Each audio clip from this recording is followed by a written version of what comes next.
सुनो, हमारे लिए 2 कॉफी और पिछली बार की तरह ठंडी मत लाना। बाई गॉड की कसम, कोई ऐसे किसी को टॉर्चर करता है? अरे किसकी बात कर रही है तू? ऐसा कौन सा कांड हो गया? और कौन? शहर की सबसे अमीर और सबसे अकड़बाज लड़की अवनी अग्रवाल। मैंने आज तक इतनी बदतमीज औरत नहीं देखी। अच्छा, पर उसने ऐसा क्या किया जो तू कोसने लगी? अपने ही पति के पीछे हाथ धोकर पड़ गई है। एक भी मौका नहीं छोड़ती, कभी पब्लिक में कभी ऑफिस में। आखिर तुम्हारी प्रॉब्लम क्या है गौतम? हमारे घर के नौकर भी तुमसे 10 गुना ज्यादा पैसे कमाते हैं। हर वक्त जलील करती रहती है अपने पति को। छोड़ उसे, तू क्यों बावली हो रही है? उन पति पत्नी का आपस का मैटर होगा।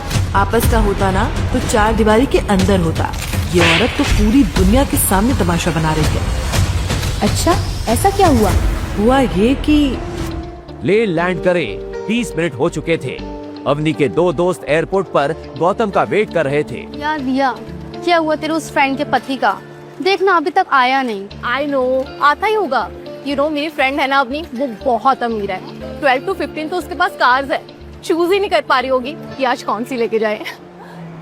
तभी वहाँ खुद अवनी कैब से आ पहुँची। Hi, how are you? Good, and I'm so sorry I'm late. Gautam, एक minute, I'll just call him. Hello Gautam, कहाँ हो तुम? तुम्हें यहाँ मुझसे पहले होना था ना? बस अपनी में आ ही गया। और क्या हुआ? तुम ऐसे हाफ क्यों रहे हो? हाँ पहुँच रहा हूँ। जल्दी आओ। He's just coming. अभी आ रहा है।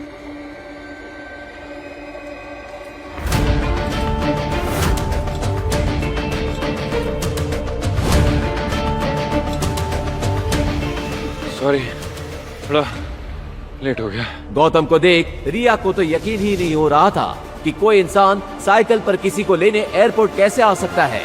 और अवनी तो शर्म से पानी पानी हो रही थी। छी अवनी, तेरा ये भिखारी पति अभी तक भिख मंगा है, हमें एयरपोर्ट पे लेने अपनी खटारा साइकिल पे आ गया। छी, ये अवनी का पति है? मुझे तो लगा कोई भिखारी है। ये साइकिल वही थी जिससे गौतम दूल्हा बनकर अपने ससुराल में आया था और जिसे देख सब हंस हंस के लोटपोट हो गए थे। अवनी की कजन शना ने तो उसका बड़ा मजाक बनाया था। वाह, क्या बात है दीदी, तुम्हारा दूल्हा तो कमाल का है। दूसरों के दूल्हे कार से, हेलीकॉप्टर से एंट्री लेते हैं, तुम्हारा वाला तो मस्त साइकिल से आया है। अवनी, अभी भी समय है, भाग जा इस शादी से, वरना आज तो तेरी फैमिली तुझ पे हंस रही है। कल को ये पूरा शहर इस बात का मजाक उड़ाएगा कि इतनी खूबसूरत और करोड़पति पत्नी का पति एक भीख मंगा है।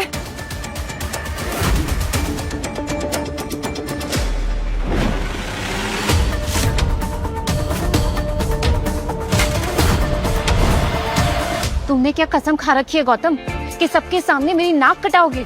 मेरी करोड़पति फ्रेंड्स को एयरपोर्ट पे लेने के लिए साइकिल से आए हो? तुम्हें शर्म नहीं आती? मैंने कहा था ना, घर से गाड़ी लेकर आना तुम। अवनी, जब मैं घर गया ना तो एक गाड़ी खड़ी थी और जब मैं चाबी लेने गया तो बड़े वाले नौकर ने बोला कि ये गाड़ी नहीं ले जा सकते। तो मैं क्या करता? God, I can't with you, Gautam. You know, तुम वो घंटा हो जैसे कोई भी बजा के चला जाता है। घंटा? घर के जमाई होने के बाद भी घर के नौकर तुम्हें डांट लगा के चले जाते हैं। You know why? क्योंकि तुम एक फटेहाल भिखारी हो। अरे गाड़ी नहीं थी तो कैब से आ जाते ना। पैसे नहीं थे मेरे पास, सिर्फ 75 रुपए थे। फिर मैंने सोचा मैं यहाँ के तुमसे पैसे ले लूंगा। You know what? थोड़े पैसे मुझसे ले ले और जाके जहर लेकर आ जाओ। तुम जैसे भिखमंगे पति होने से बेटर है कि मैं मर जाऊं। You know what? अभी हम शहर के सबसे बड़े होटल उमेद भवन जा रहे हैं। तुम वो सामान गाड़ी में रखोगे और फिर अपनी साइकिल से पीछे पीछे आओगे और वहां रूम में सामान रखवाओगे। यही तुम्हारी सजा है। अवनी की सहेलियों की हंसी और तानों के बीच गौतम ने बिना कुछ कहे सारा सामान गाड़ी की डिक्की में रखा और चुपचाप सिर झुकाए अवनी के सामने जाकर रुक गया। और तुम अपनी एक खटारा साइकिल लेकर हमारे पीछे पीछे आओ।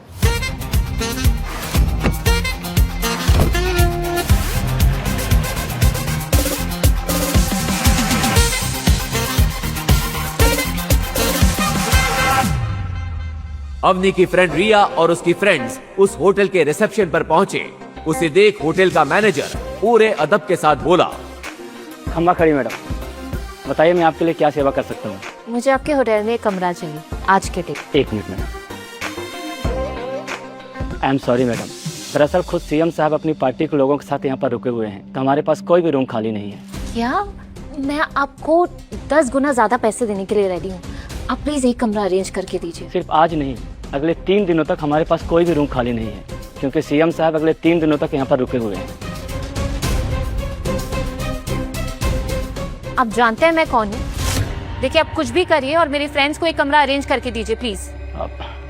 आई एम सॉरी मैडम, जब तक सीएम साहब यहाँ पर रुके हुए हैं मैं आपको रूम अरेंज नहीं कर पाऊंगा, तो प्लीज आप किसी दूसरे होटल में मैनेज कर लीजिए।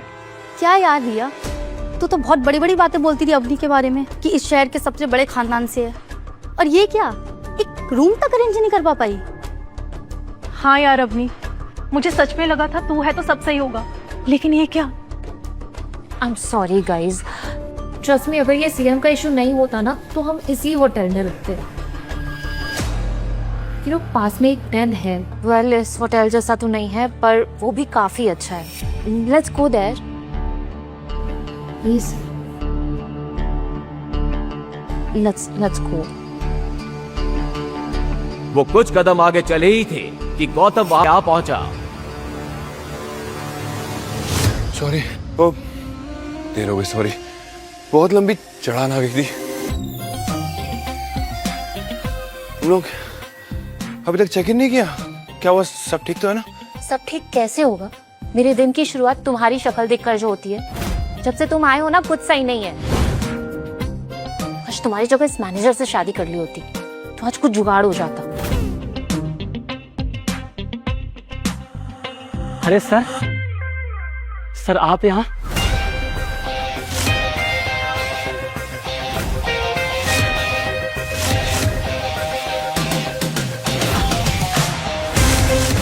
सर आप यहाँ हमारे गरीब खाने में? सर हम धन्य हो गए सर, हमारा सौभाग्य सर कि आप सर यहाँ पर आए। सर अब आप आ ही गए हैं तो मैं आपको अपने होटल का सबसे लग्जरियस रूम बुक कर देता हूँ।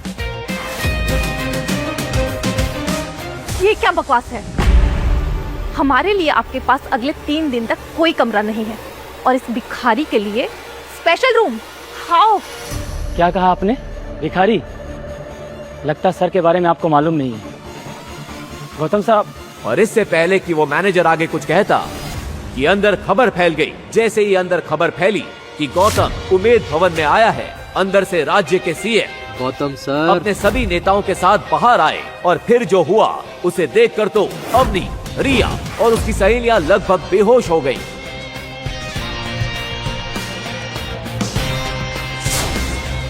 गौतम सर कैसे हैं सर आप? सर तो आखिरकार आपसे मुलाकात हो गई।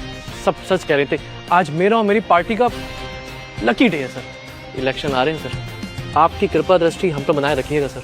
पूरे राज्य में सब एक ही बात कहते हैं सर, जिसके सर पर गौतम जी का हाथ है उसी की सरकार, उसी का विकास है। बस गौतम सर आपसे सहयोग की आवश्यकता है। अपनी इतनी खातिरदारी देखकर जहां गौतम अनकंफर्टेबल फील कर रहा था, वहीं दूसरी ओर अवनी और उसके दोस्त हैरान थे कि गौतम के आगे राज्य का चीफ मिनिस्टर और शहर के सबसे बड़े 5 स्टार होटल का मैनेजर हाथ जोड़े खड़े थे। तभी गौतम ने आंखों ही आंखों में उन दोनों को कोई इशारा किया।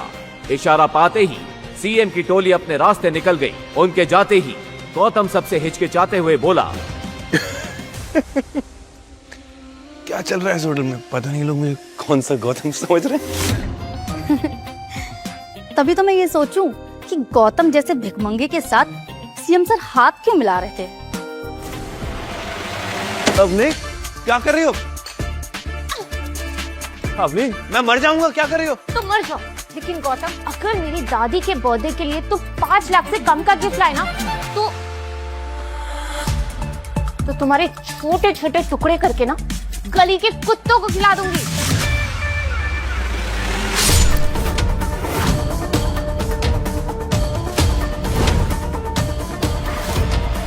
थैंक गॉड आज तो बच गया। अवनी तुम फिक्र मत करो, मैं ऐसा तोहफा लेके आऊंगी कि दादी क्या तुम्हारे भी होश उड़ जाएंगे।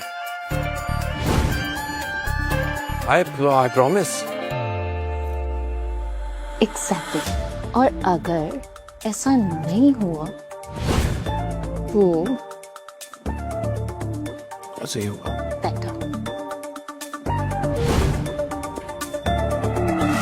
जोधपुर की करोड़पति business family Agarwal and sons की हेड गायत्री देवी का जन्मदिन मनाया जाने वाला था।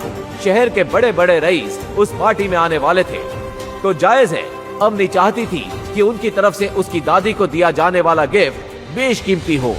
लेकिन गायत्री देवी की पोती अवनी बहुत परेशान थी, क्योंकि उसके दादाजी ने उसकी शादी किसी अनजान वजह से इस बेहद गरीब लड़के गौतम से करवा दी थी। उसकी दादी वैसे ही उससे नीचा दिखाने का कोई मौका नहीं छोड़ती थी, इसीलिए अवनी चाहती थी कि वो अपनी दादी साहब को एक महंगा गिफ्ट दे ताकि सबके सामने उसका औहदा बना रहे।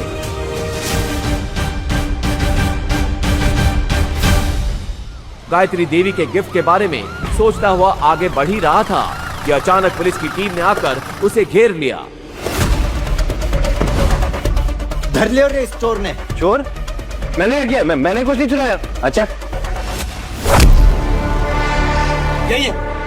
ये इंस्पेक्टर साहब जो सोलन पे चक्कर लगा रहा था, इसीने चोरी की है। दादी साह का बर्थडे गिफ्ट लेने के लिए गौतम शहर की सबसे महंगी और लग्जरियस ज्वेलरी शॉप के सामने खड़ा था। ग्लास के पीछे चमक रहे करोड़ों के डायमंड नेकलेस को देखकर वो कुछ सोच ही रहा था कि तभी ओ भिखारी की औलाद, क्या देख रहे हैं यहाँ पे? यहाँ पे एक एक जेवर 5 लाख से शुरू होती है। तेरी औकात है क्या यहाँ पे? चल भाग यहाँ से। सिर्फ देख ही तो रहा हूँ, देखने के पैसे लगते हैं क्या? तेरी औकात है क्या देखने के? चल निकल। मैं तो सिर्फ सामने खड़ा था, मैंने कुछ नहीं चुराया। अच्छा थाने चल, वहाँ के तेल बिगे डंडे हैं तो उससे खुद उगलवा लेंगे कि तूने चोरी कैसे की और इतनी सी देर में हार किसने दे आया। चल ले चलो इसे। इंस्पेक्टर साहब, आपको गलतफहमी हो रही है।